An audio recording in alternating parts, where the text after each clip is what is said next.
आपको एक्टिव और inactive nuclei बताया प्रीवियस क्लास में? नहीं बताया था। तो न्यूक्लियाई आपके जो होते हैं दो प्रकार के होते हैं, एक आपके एक्टिव एनएमआर एक्टिव और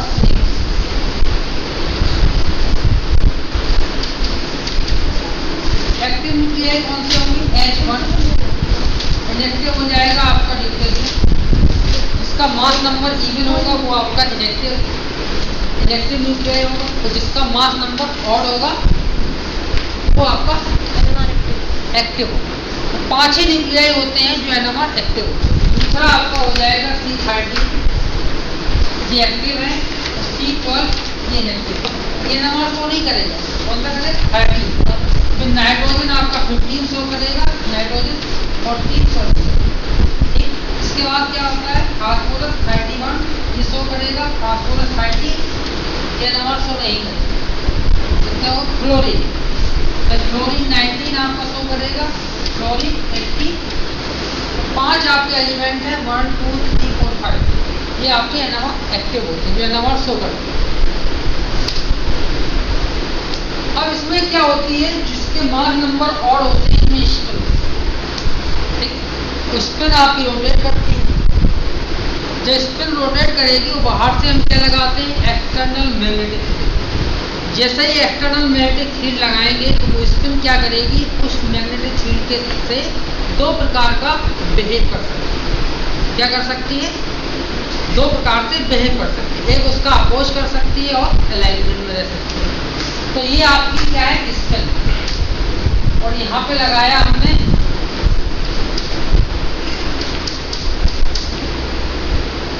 ये स्पिन, ये H0, इसको बोलते हैं external magnetic field. External magnetic, external magnetic क्या बोलते हैं? External magnetic field. तो जब इसको एक्सटर्नल मैग्नेटिक फील्ड को अप्लाई करेंगे, एक्सटर्नल मैग्नेटिक फील्ड हमारा क्या है? Radio wave. एनएमआर हम किस में स्टडी करते हैं? यूवी में करते हैं, IR में करते हैं, रमन किस में करते हैं? माइक्रोवेव में। एक्सरे किस में करते हैं? एक्सरे। और मास रेयर किस में करते हैं? गामा रे में। तो ये आपको पता होना चाहिए, पता होगा नहीं तो लिखवा देंगे किसको किस में स्टडी करते हैं। अब जैसे ही हमने एक्सटर्नल मैग्नेटिक फील्ड लगाया तो ये दो प्रकार से इसका बिहेव करता है। एक अपोज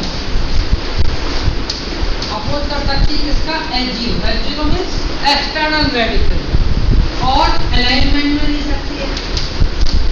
अलाइनमेंट में विद H0 या उसके। अब देखिए अपोज करने की एनर्जी ज्यादा है अलाइनमेंट की। तो आप देखिए जैसे करंट में, नदी में आप करंट में नाव चलाएंगे उसी डायरेक्शन में जिसमें नदी बह रही है तो आपको एनर्जी कम खर्च करनी है। और जब आप उसको अपोज करेंगे तो आपको एनर्जी, किसी का भी आप विरोध करेंगे, लड़ेंगे, झगड़ेंगे तो आपको एनर्जी ज़्यादा, और उससे दोस्ती फ्रेंडशिप करेंगे तो कम एनर्जी लगेगी। तो opposition more energy, alignment less energy. ठीक, तो अपोजिशन इसको हम लिख सकते हैं क्या? मोर एनर्जी, या हम लिख सकते हैं हाई एनर्जी। अलाइनमेंट क्या हो गया आपका? Low energy. Low energy, high energy, low energy. तो अपोजिशन किसमें चला जाएगा? हाई एनर्जी, और अलाइनमेंट चला जाएगा आपका लो एनर्जी। अब चलते हैं एनएमआर ग्राफ की तरफ।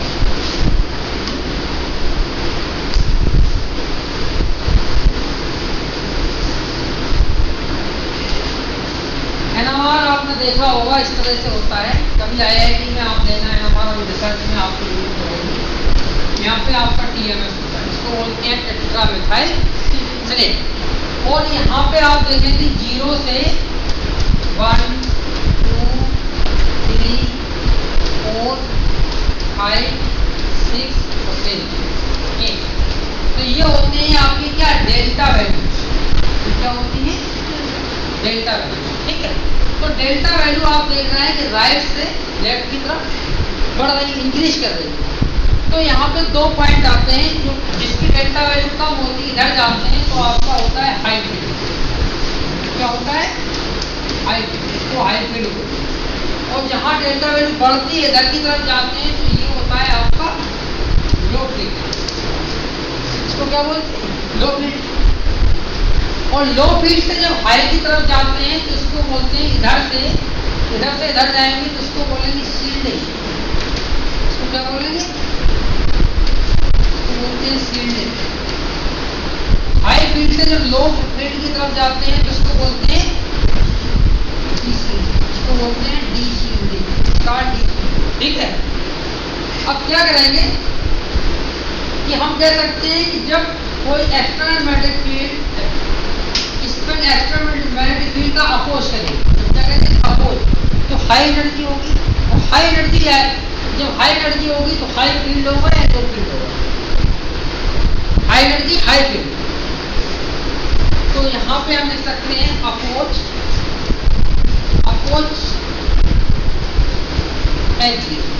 H0 का अपोज किया तो क्या हो गया? High energy. जब हाई एनर्जी है तो आपका फील्ड कैसा होगा? हाई फील्ड हो जाएगा। ये आपका हाई फील्ड होगा। हाई फील्ड है तो शील्डिंग होगी या डी शील्डिंग होगी? रिलेशन देखिए आप, शील्डिंग होगी ना, क्योंकि हाई फील्ड की तरफ जाए तो शील्डिंग होगी। तो यहाँ पे लिखेंगे शील्डिंग। तो बोलेंगे शील्डिंग। तो शील्डिंग है, एनर्जी का रिलेशन चल रहा है यहाँ पे। एनर्जी कैसी है? हाई। तो E बराबर आपका क्या होता है? E इनवर्सली प्रोपोर्शनल होता है 1/, लैम्डा के, होता है ना। तो हम लैम्डा का अगर रिलेशन निकालेंगे तो ये इनवर्सली प्रोपोर्शनल है। E हाई है तो लैम्डा कैसी होगी? मोर। तो हम क्या लिखेंगे? लैम्डा, ये आपकी मोर। अब यहाँ दूसरा रिलेशन हम और क्या देख सकते हैं? सर एनर्जी लेस होगी तब होगा ना लैम्डा में आपके मोस्टली।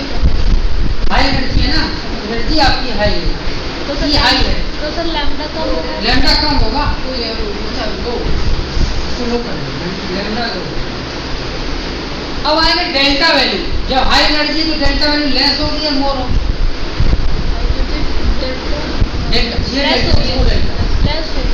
लेस होगी ना। High energy high field D shielding, तो आपका लैम्डा क्या, डेल्टा वैल्यू क्या होगी? लो। तो यहाँ पर हो जाएगी डेल्टा। अब क्या है कि यहाँ पे अलाइनमेंट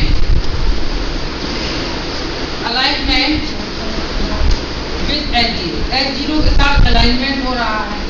जब H0 के साथ अलाइनमेंट होगा इन रिलेशन को आप रख लेंगे, या H0 के साथ अलाइनमेंट होगा तो एनर्जी क्या हो जाएगी? लो हो जाएगी। ठीक है ना। हाई फील्ड होगा या लो फील्ड? लो फील्ड हो जाए। शील्डिंग और डी शील्डिंग हो जाएगी।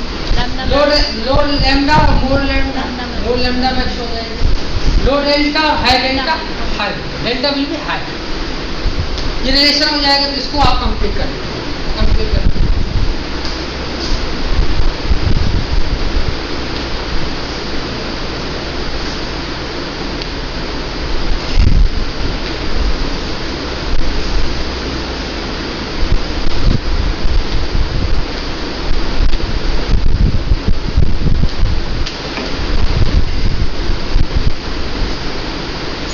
हमने आपको सिग्नल निकालना बताया था, सिग्नल कैसे निकालते। तो उसमें यही बताया था हमने कि ABC इस तरह से दिया था।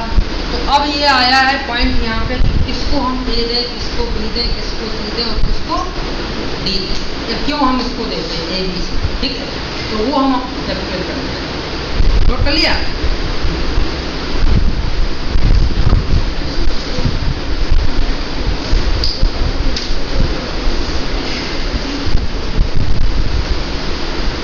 अब आप देखिए, जब NMR ग्राफ हम देखेंगे स्पेक्ट्रम को, तो यहाँ पे जो सिग्नल आते हैं उनको ए सिग्नल, फिर यहाँ सिग्नल होगा तो ये B हो जाएगा, ये आपका C हो जाएगा और ये आपका D हो जाएगा और ये E हो जाएगा।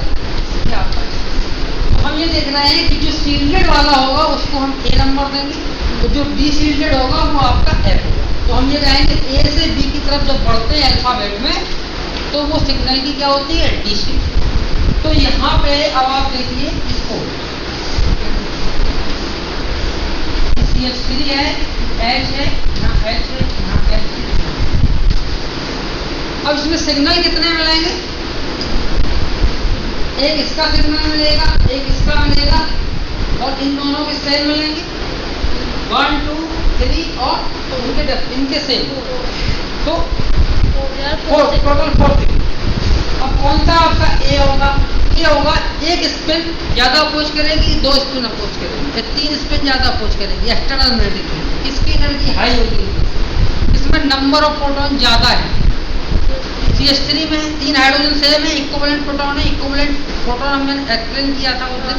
इक्विवेलेंट कितने होते हैं? जितने भी होगा टोटल नंबर उनको इक्विवेलेंट प्रोटॉन बोलते हैं, जिनमें नेम चेंज नहीं होता है by replacing any group. Name does not change, environment also change नहीं होगा, ठीक है।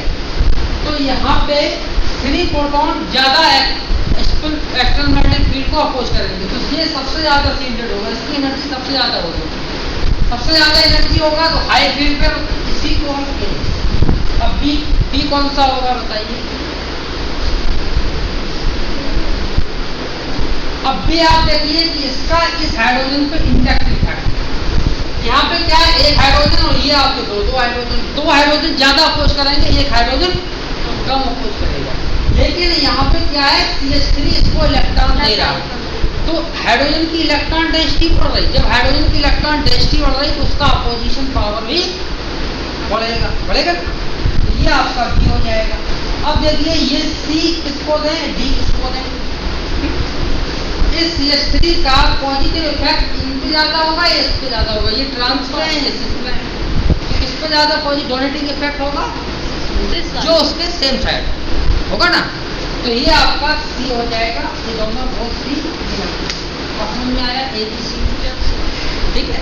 नेक्स्ट CH3 CH2 CO3, इसमें बताइए ABC।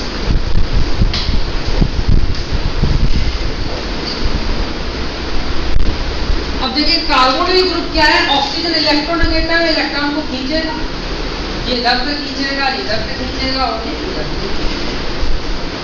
तो इसको सबसे कम इलेक्ट्रॉन यहाँ से भी खींच रहा है, इधर से भी खींच रहा है, तो सबसे कम कहाँ से?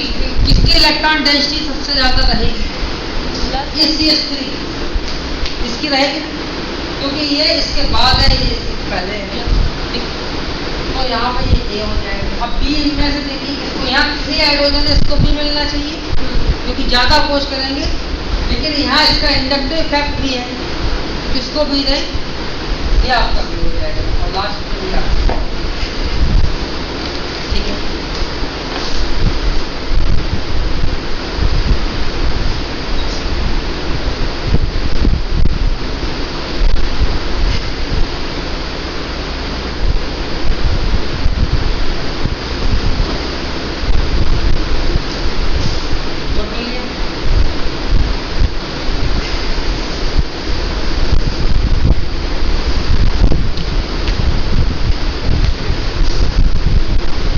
नेक्स्ट आता है splitting of signal. Splitting of signal बताया था हमने। Next splitting of signal, splitting of signal.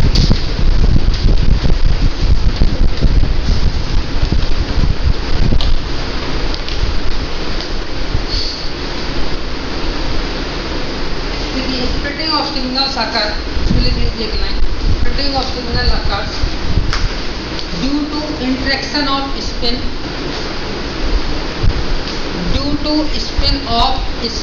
due to interaction of spin of non-equivalent proton,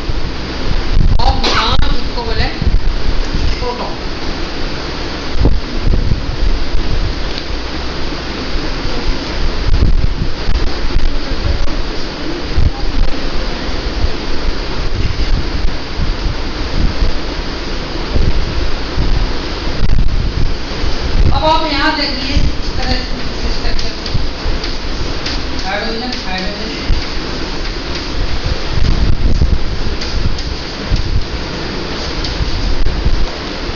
यहाँ पे 3 हाइड्रोजन आप देख रहे हैं इक्विवेलेंट है। इसके कितने हाइड्रोजन है? 3 हाइड्रोजन इक्विवेलेंट। इस कार्बन के 2 हाइड्रोजन इक्विवेलेंट है, इस कार्बन के 3 हाइड्रोजन इक्विवेलेंट। तो ये आपस में इंटरेक्ट नहीं करेंगे, इनके कारण स्प्लिटिंग। तो यहाँ पे देखिए, यहाँ पे तो स्प्लिटिंग हो ही नहीं सकती, इसके सराउंडिंग में कोई भी नॉन इक्विवेलेंट प्रोटॉन रिजेक्ट नहीं। अब देखिए यहाँ पे हो सकती है, ये तो आपकी इक्विवेलेंट है, लेकिन इसके नेबरिंग में ये आपके 3 नॉन इक्विवेलेंट है, तो ये हाइड्रोजन इसके साथ स्प्लिट करेंगे और ये तीनों हाइड्रोजन इसके साथ स्प्लिट करेंगे। तो इनके दोनों की जो स्प्लिट होगी, इनके बीच में इंट्रैक्शन होगा और इंट्रैक्शन होने से सिग्नल क्या होते हैं, स्प्लिट करते हैं। उनमें क्या हो जाता है, स्प्लिटिंग, तो उसी को हम बोलते हैं स्प्लिटिंग ऑफ स्टेट। अब इसमें एक फार्मूला होता है n+1, 1+n, इसको ऐसा बोल सकते हैं 1+n, जहाँ n बराबर है नंबर ऑफ प्रोटॉन या hydrogen, number of proton at neighbor carbon. Number n value क्या है, numbers of proton at neighboring carbon atom, at neighboring carbon atom. Neighboring carbon atom कोई भी हो सकता है, लेफ्ट राइट या दोनों साइड का भी हो सकता है। जितने भी नेबरिंग में कार्बन एटम होंगे उस पर जितनी संख्या होगी वो आपकी क्या हो जाएगी, n हो जाएगी। ठीक है, अब आप देखिए कि इसके लिए हम निकालेंगे तो इसके लिए क्या होगा, 1+n, आंसर क्या जाएगा 1+n। n क्या है, नेबरिंग, नेबरिंग में कितने हैं, 2 प्रोटॉन, तो 2 वैल्यू, तो ये आपका हो जाएगा, इसी को बोलते हैं, क्या बोलते हैं, तो इसको निकालेंगे, इसका निकालेंगे तो क्या हो जाएगा, इसमें भी 1+n लगाएंगे तो क्या हो जाएगा 1+n, कितने इसकी सराउंडिंग में कितने हैं, नेबरिंग में कितनी प्रोटॉन, 3, तो आपका क्या हो जाएगा 4, इसको बोलेंगे क्वार्टेट, तो क्या बोलेंगे क्वार्टेट। अब यहाँ पे देखिए 1+n लगाएंगे तो n वैल्यू यहाँ पे क्या है, 0, कोई नेबरिंग में नहीं है, n की वैल्यू क्या रखेंगे 0, तो आपका n ही आएगा, ये आपका हो जाएगा सिगरेट। क्या बोलेंगे, समझ में आएगा ना, सिगरेट हो जाएगा। और इस तरह से हम लिख देते हैं।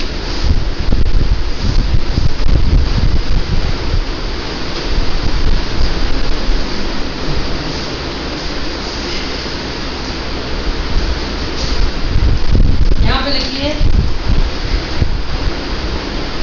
लाइन्स, यहाँ पे लिखिए लाइन्स और यहाँ पे लिखिए मल्टीप्लिसिटी,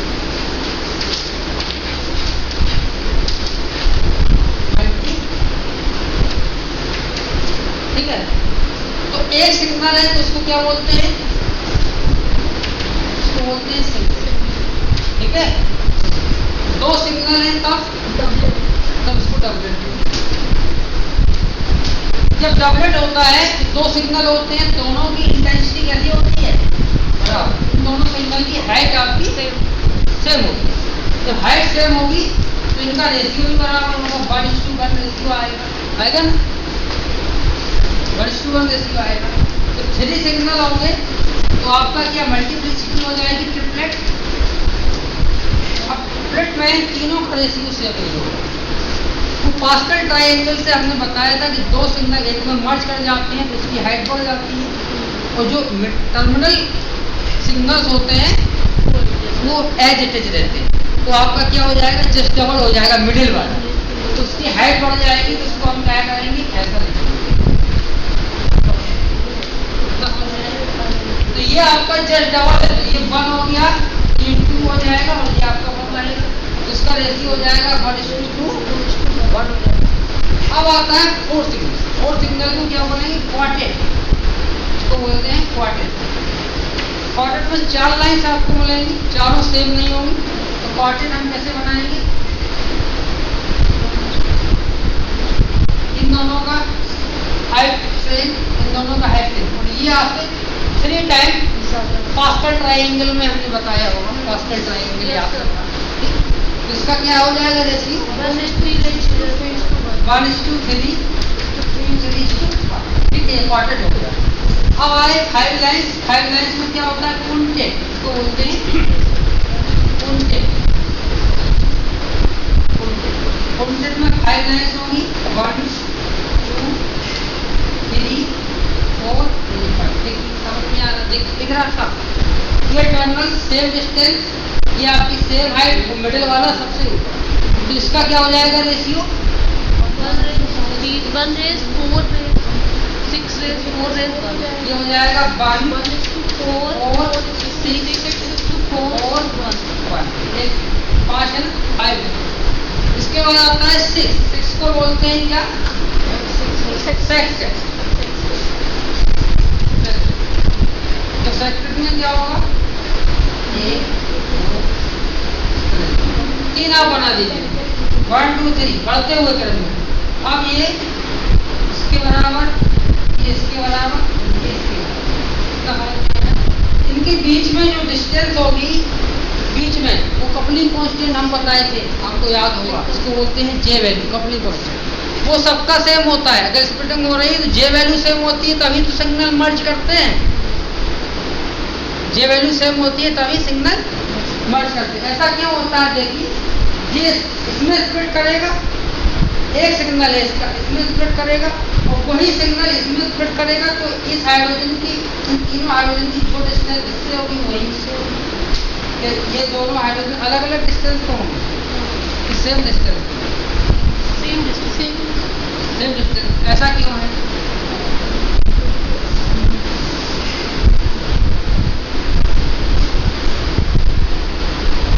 क्योंकि मॉलिक्यूल का आपने देखा होगा कि जो बॉन्ड होता है उसमें क्या होती है? इलास्टिक प्रॉपर्टी और रोटेशन। सिंगल बॉन्ड में हमेशा क्या होता है? रोटेशन। जहां इसको CH3 आपका पूरा रोटेट कर रहा है, ये भी आपका रोटेट कर रहा, तो इनकी डिस्टेंस आपकी, अभी देखिए पंखा ही चल रहा है बहुत फास्ट, आप काउंट कर सकते हैं इसमें 3 विंग्स है, नहीं कर सकते ना। तो यही आपका NMR। NMR क्या है? जस्ट लाइक कैमरा, जैसा चल रहा हो वही उसने खींच लिया फोटो। ये क्या है? कैमरा है NMR। NMR आपका कैमरा है, जैसा चल रहा है अभी आप उसकी फोटो खींचेंगे तो यही आएगा। इसको बंद कर देंगे तो जो उसकी इमेज होगी वो आपकी कैमरे में आ जाएगी, ठीक है ना। तो ये रोटेट कर रहा है, रोटेट, CH3 रोटेट कर रहा है।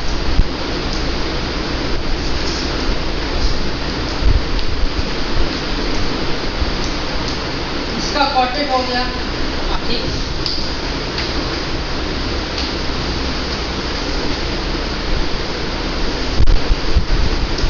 पास्कल ट्रायंगल में आप उनका रेशियो देख लेना, 7 आएगा तो हो गया आपका सेप्टेट। तो सेप्टेट कितना? 1 2 3 4 5 6 7। इनका रेशियो आप देख लेना पास्कल ट्रायंगल के अकॉर्डिंग, इसको नोट कर लेना। तो ये तो हो गया आपका splitting of signal. Next point आता है पोजीशन ऑफ सिग्नल। हमने फर्स्ट पॉइंट लिखाया था कि NMR can be study bye 4 part. 4 part में इसको स्टडी करना है। किस किस में? Number of signal, second point position of signal, third point splitting of signal, and fourth point intensity of signal. 4 point में इसको स्टडी करना है।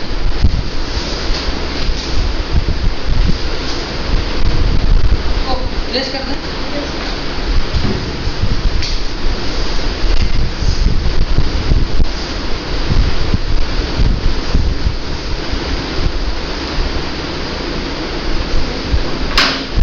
अब मैं सीखिए position of signal. Position of signal में लिखिए केमिकल सेट, जैसी को बोलते हैं delta value. Position of signal में लिखना है केमिकल सेट, जैसी को बोलते हैं डेल्टा वैल्यू। उसमें लिखिए एक line,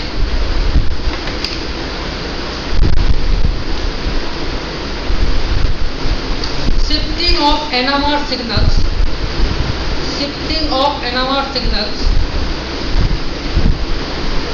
shifting of NMR signal by shielding और डीशील्डिंग, बाय शील्डिंग और डीशील्डिंग इच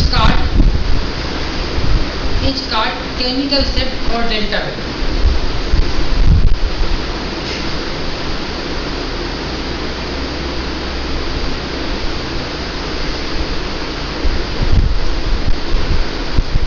अब डेल्टा वैल्यू हम निकालते हैं। डेल्टा वैल्यू होती है इसमें लिखते हैं ऑब्जर्व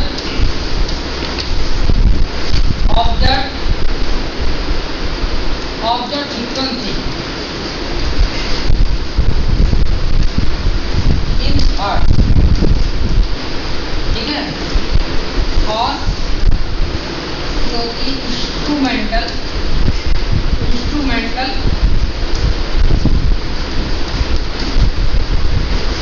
फ्रीक्वेंसी इन, ये मेगा हर्ट्ज में होती है, ठीक किसमें होती है? मेगाहर्ट्ज। तो आंसर जो आपको मिलेगा वो आपका किसमें मिलेगा? ppm में मिलेगा, पार्ट पर मिलेगा। और ये कैसे मिलता है देखिए, जैसे आपका ये ग्राफ, ठीक है, ये PMS है, अब यहाँ 0 है, ये 1 है, ये आपका 3, ठीक। अब मान लीजिए हमने आपसे कह दिया कि जो आपका NMR है, NMR कई प्रकार के आते हैं। एक आपका 60 NMR आता है, एक 80 NMR आता है, एक 400 NMR आता है, एक 500 NMR आता है, एक 800 NMR आता है, एक 1200 आता है, 1600 1800 भी आते हैं, वो विदेशों में, USA, जर्मनी वगैरह, इंडिया में नहीं है। तो NMR जो होते हैं, तो जितने इनकी मेगा, जैसे हर्ट बढ़ रहे हैं, जैसे हम भी बोलते हैं मान लीजिए 800 और 400, इनमें क्या डिफरेंस है? तो हम ये कहेंगे कि उसमें हाई मैग्नेटिक फील्ड को हम सप्लाई करते हैं, ठीक है। और जिसका NMR जैसे 60 NMR है, तो उसमें हम लो एक्सटर्नल मैग्नेटिक फील्ड को सप्लाई करते हैं। तो यहाँ पे हमने मान लीजिए ये आपका 400 मिल रहा है, NMR कौन सा है? 400। तो 400 का होगा, तो यहाँ से यहाँ तक की जो वैल्यू होगी वो आपकी कितनी होगी? 400 हट। और यहाँ से यहाँ तक की 4 और बढ़ जाएगी, यहाँ से यहाँ तक की 1 जो वैल्यू होती है वो आपकी 4 होती है। तो यहाँ से यहाँ तक कितनी हो जाएगी? 800 हो जाएगी, 800 हो जाएगी। और यहाँ पे कितनी हो जाएगी? 1200 हो जाएगी। ये तो हो जाएगी ना, ठीक है। और दूसरा NMR एक और लेते हैं, यहाँ पर PMS कर दिया, ये डेल्टा वैल्यू 1, यहाँ पे 0 और यहाँ पे 1 2 और 3 6। ये आपका मान, इसको हमने कंसीडर कर लिया कि 60 मेगाहर्ट्ज। ये कितना है? 60 मेगाहर्ट्ज। तो 60 का मतलब हुआ कि यहाँ पे 60 होगा, यहाँ कितना होगा? 120 होगा, और यहाँ पे कितना होगा? 180 होगा, ठीक है ना। अब जैसे आपको कोई क्वेश्चन दिया जाए कि एक सिग्नल आपका यहाँ पर छूटेगा, डेल्टा वैल्यू 1, 400 में क्या है? ठीक है ना, इसमें 400 में सिग्नल कहाँ प्रेजेंट है हमारा? डेल्टा वैल्यू 1, ये 1 डेल्टा वैल्यू। तो यहाँ पे हम क्या लगाएंगे? इस फार्मूले को लगाएंगे। ऑब्जर्व फ्रीक्वेंसी 400 में कितनी हो जाएगी? 400 की 400 मेगाहर्ट्ज। इसके लिए ऑब्जर्व फ्रीक्वेंसी हो जाएगी 400, देखिए 4 पे है ना, अपन 4 पे हो जाएगी, तो इसको हम यहाँ पे 4 लेंगे। ये आपकी किसमें आएगी? हर्ट्ज में, डिवाइडेड बाय इंस्ट्रूमेंट आपका कितना है? 400 मेगाहर्ट्ज है, तो 400 हमने मेगाहर्ट्ज डेल्टा। अब इसको कैंसिल करेंगे तो आपकी वैल्यू बनी आ जाएगी, तो डेल्टा आपकी जो निकलेगी उसकी वैल्यू क्या आ जाएगी? डेल्टा ही, तो ये आपकी क्या है? तो डेल्टा वैल्यू बनी आएगी। अब इसको देखिए ppm में क्या कैसे आती है कि हर्ट्ज को दोनों यूनिट को सेम कर लीजिए। इसको ये तो हर्ट्ज में ही रहेगा, इसको हम मेगाहर्ट्ज में चेंज करेंगे। तो मेगाहर्ट्ज के लिए हम क्या करते हैं? 6 से मल्टीप्लाई करेंगे, और जब 6 से मल्टीप्लाई करने के बाद इसको टोटल, इसको हम ppm में, पार्ट पर मिलियन में जब चेंज करेंगे तो क्या हो जाएगा? 10 टू द पावर 6 से मल्टीप्लाई हो जाएगा ओवरऑल। ये भी आपका कितने से हो जाएगा? ppm के लिए 10 टू द पावर 6 से, तब इसका आंसर आ जाएगा ppm में, ठीक है। तो आपका ये से ये कैंसिल हो गया, तो आपका आंसर कितने आया? ppm में। ये हम ये कह सकते हैं सिंपल फार्मूले से कि इसको हमें हर्ट्ज में लिखना है और इसको हमें मेगाहर्ट्ज में लिखना है, तो आपका ऑटोमेटिक वो आंसर जो आएगा इसमें आएगा ppm में, ठीक। अब देखिए कि 1 डेल्टा वैल्यू 400 की बात कर रहे हैं। अब डेल्टा वैल्यू किसकी बात करेंगे? इसकी 1 पे है, यहाँ कुछ कितना हो जाएगा? 60 हो जाएगा। ऑब्जर्व फ्रीक्वेंसी क्या हुई? 60 डिवाइडेड बाय इंस्ट्रूमेंटल फ्रीक्वेंसी कितनी? आंसर क्या आ जाएगा? 1। तो हमने देखा कि जो डेल्टा वैल्यू होती है वो फील्ड इंडिपेंडेंट होती है। डेल्टा वैल्यू क्या होती है? फील्ड का उस पर कोई डिपेंडेंट नहीं होता है। चाहे आप 400 ले लीजिए, चाहे आप 800 ले लीजिए, या 60 NMR ले लीजिए, तो delta value always field independent. लेकिन जो जे वैल्यू होती है वो आपकी फील्ड डिपेंडेंट है। अब फील्ड डिपेंडेंट क्यों होती है? अब 60 में और 400 में क्या अंतर है? दोनों में बताइए अंतर। अब देखिए यहाँ से यहाँ तक की डिस्टेंस कितनी है? 60 है और यहाँ पे कितना है 400 का गैप है, तो स्केल किसका बड़ा होगा? 400 का। 60 का स्केल इतना होगा, 400 का इतना होगा, 800 का इतना होगा, 1200 का और बड़ा होगा, 1600 का और बड़ा। तो इससे फायदा क्या है? जैसे हमें एल्कोहल इथेनॉल का तो निकालना है, ये तो डिस्कवरी हो गई बहुत पुरानी। अब काम किस पे चल रहा है? डीएनए आरएनए पे, जहाँ कई हाइड्रोजन पॉलीमर पे काम चल रहा है, तो वो 400 में थोड़ी काम करेगा। हमें चाहिए क्या? बड़ा स्केल। तो विदेशों में इस तरह का काम होता है डीएनए आरएनए, तो वहाँ पे आप देखेंगे 1800 1200। इंडिया में सिंपल काम होता है तो 500 ही पे काम चल जाता है, 800 पे चल जाता है। टाटा हंडा इंस्टॉल में हो सकता है 800 का हो, आईटी कानपुर में 500 का है, 500 मेगाहर्ट्ज का। ठीक है, पोजीशन ऑफ इसको रेज करते हैं।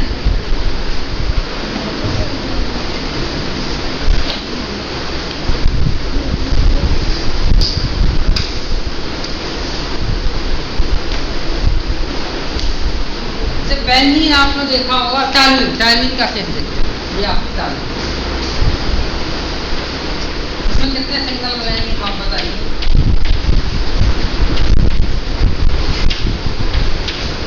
कितने सिग्नल?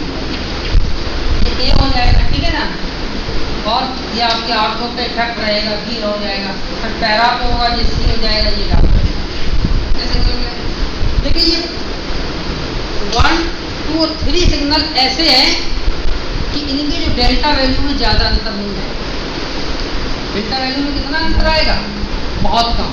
तो आप 60 NMR लेंगे तो एक ही सिग्नल मिलेगा। उस दिन वो लड़का कह रहा था कि अनसिमेट्रिकल पैटर्न कुछ बता रहा था, ऐसा है आप ही के साथ वो सिमेट्रिकल पैटर्न। तो आप पांचों का एक ही सिग्नल, बहुत पुरानी बुक देखिए ऑन फ्लेमिंग की, और वो उस समय 60 NMR ही था, केवल 60 NMR की डिस्कवरी हुई थी। तो उसमें अभी भी इन पांचों का एक ही सिग्नल मानते हैं, बुक ओल्ड बुक में देखिए आप। अब जो नई रिसर्च आ गई है तो इन सबका पांचों का अलग अलग सिग्नल आएगा, क्योंकि ये सेपरेट कर जाएगा, 400 में सेपरेट कर जाएगा, 500 में और ज़्यादा।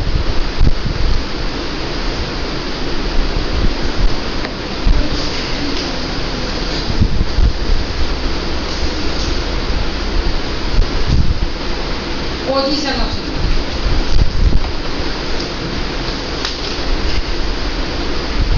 अच्छा ये बताइए,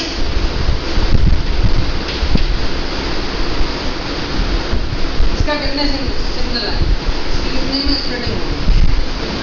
सर आगे बस केवल इतने, एक हाइड्रोजन कितने सिग्नल आएंगे? CH3 की बात डबलेट आएगा ना, इसको हम डबलेट, ठीक। और एक हाइड्रोजन है वहाँ पे, देखिए एक हाइड्रोजन यहाँ पे, तो इसकी क्या होगी? एक स्पिन होगी। एक स्पिन के दो ही ओरिएंटेशन हो सकते हैं, टॉप और एंड, एक टॉप और डाउन, तो दो ओरिएंटेशन है, इसलिए जो भी होगा इसके बगल में वो डबलेट में ही तोड़ेगा।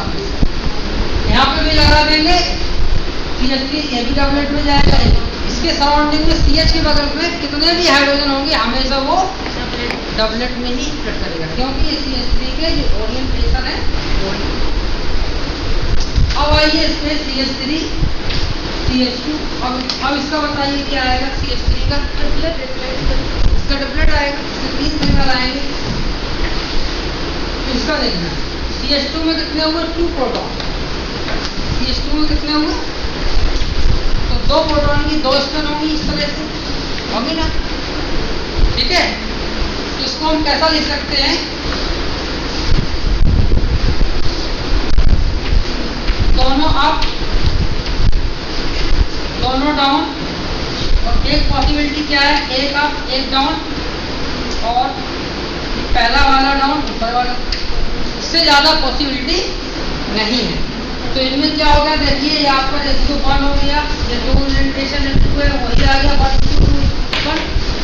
तो ये CH2 जो भी होगा अपने नेबरिंग को ट्रिपलेट में ही स्प्लिट करना, ठीक है। अब नेक्स्ट पॉइंट आता है CH3। CH3 के कितने ओरिएंटेशन? CH3 अपने नेबरिंग को कितने में स्प्लिट करेगा? क्वार्टेट में करेगा ना। तो उसके ओरिएंटेशन कितने पॉसिबल हैं? 3 प्रोटॉन।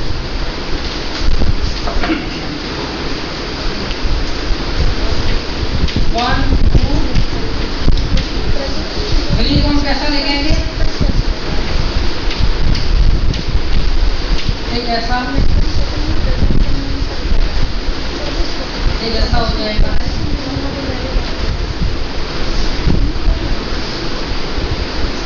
ये कैसा हो जाएगा।